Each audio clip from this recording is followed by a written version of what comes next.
when I was from a very young age, I used to visit my farm, my estate with my father.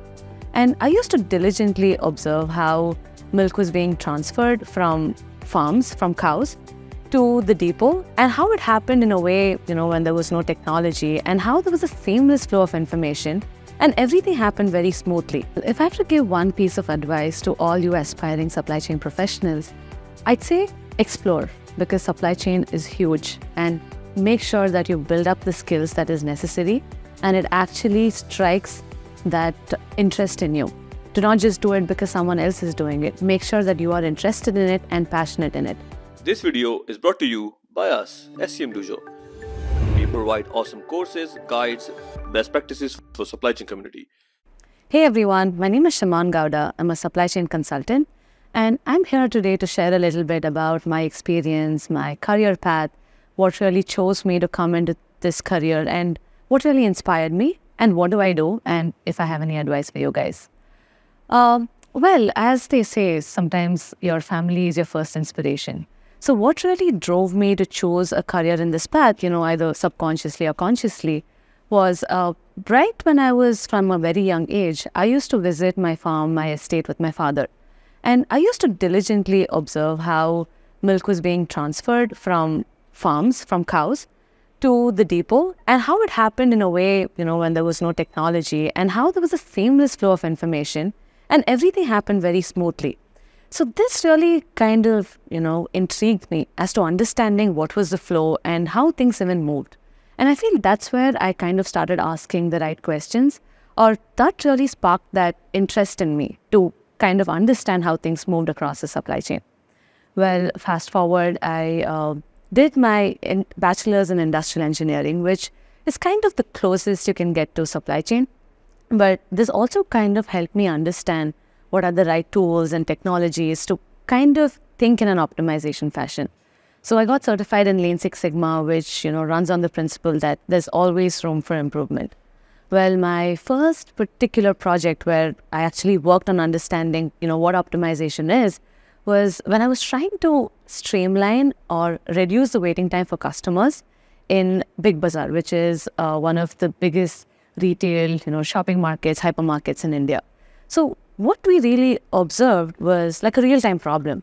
And I feel this is what really sparks that interest, or this is what kind of keeps me going to work in supply chain, is that at the end of the day, or you're trying to solve real-world problems because everyone needs things and everything has to move in a particular way. So this was where we realized that customers were waiting for about 20 minutes in the billing queue on one particular day because they had, some offers going on. Now, this was particularly a big problem because no customer wants to really wait in the billing queue for 20 minutes, in spite or despite, however good your offers are.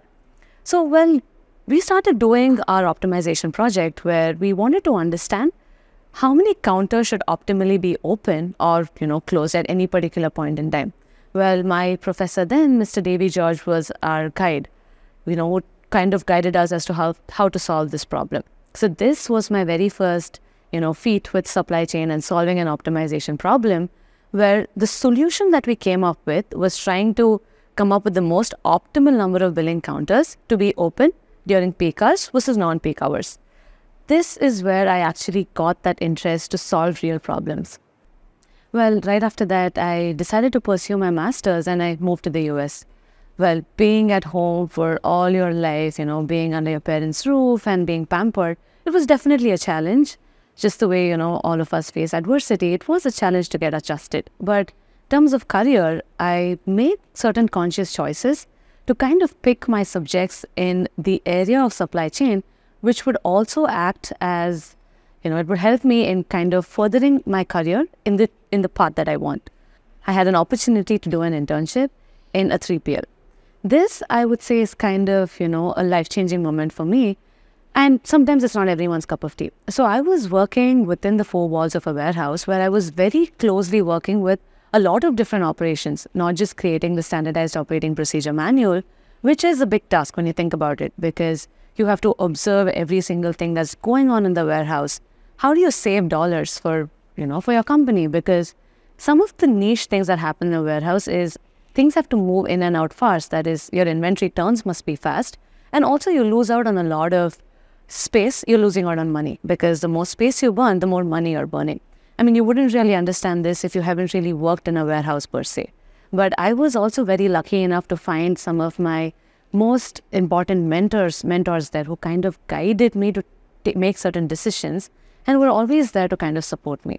And this was also where I worked with certain business intelligence tool, because I was working as a business analyst as well, trying to support the third-party company which was actually building the dashboard, while I was playing the role of a business analyst, trying to understand what are the KPIs that we need, customized for each department's manager, from the CEO to the shipping manager to your customer representative manager, along with understanding and providing the data in the right format. And this is where you actually start getting close to the data, because you realize that the biggest challenge is actually getting the data in the right format. Our biggest hiccup was this, because we did have our WMS, we did have our systems in place, but trying to convert it in a format that the business intelligence tool would understand was the biggest challenge. So this was definitely an enriching experience. Well, I graduated from my master's and I did my first job in supply chain consultancy. Well, again, I would say it's always a combination of opportunities, a little bit of luck, as well as hard work. I feel I kind of got lucky here, because working in a supply chain consultancy can be both challenging as well as one of the most enriching experience. I say challenging because it can be extremely time sensitive and you have to adapt quickly and you have to kind of work hard because your projects come with a strict deadline. I say enriching because sometimes instead of just learning and being used to one domain, you probably are working on 4 different domains in the same year. So for example, I worked with an electrical distributor, I worked with a high retail fashion, I worked with one of the largest toys manufacturer in the country, along with working with a life sciences company. So you can imagine the diversity in these different clients. And though we say supply chain, there are so many nuances that go into these projects. And that's where I think I gained a lot of experience, not just in supply chain consulting, but also different fortes of supply chain. And this kind of led to my interest in understanding what actually comprises of supply chain, what are the different, aspects, and who are the experts in these fields. And this is when I kind of started, building up my profile on LinkedIn, reaching out to people for mentorship, giving people mentorship when they reached out to me, when they were interested in my career path. I started reaching out to people to understand what they were doing. So just to add a little more detail, procurement, people who work in procurement are also supply chain, while people who work in optimization of, supply chain network design, which is what I do and I absolutely love, is also supply chain. While though there may be a little difference and, a lot of disconnection between what we may do, but all of these functions have to work together to make sure that your products move from your manufacturer to your customer. Well, fast forward, my most recent experience was with Chainalytics, the supply chain consulting services. I absolutely enjoyed working here, not just because of the people and the kind of work they do, but I also got to build my skills as a supply chain network modeler. So for me, working in supply chain network design has been one of the most exciting projects, or the most exciting time of supply chain projects. So let me tell you a little bit why. Because when you're working on a design project, you're trying to be strategic. That is, you have to think at least 3 to 4 steps ahead, not just in the way you model a project. That is, what kind of aggregation you're doing, what kind of data you're looking at, but also trying to configure the model itself in a way that your software would understand. While you might think, it's similar to coding, it is, because you have to think a few steps ahead. And then there is the concept of trying to understand what is the business question that your stakeholders are trying to answer. So it is something that is very enriching, and also gives you an insight into end-to-end supply chain.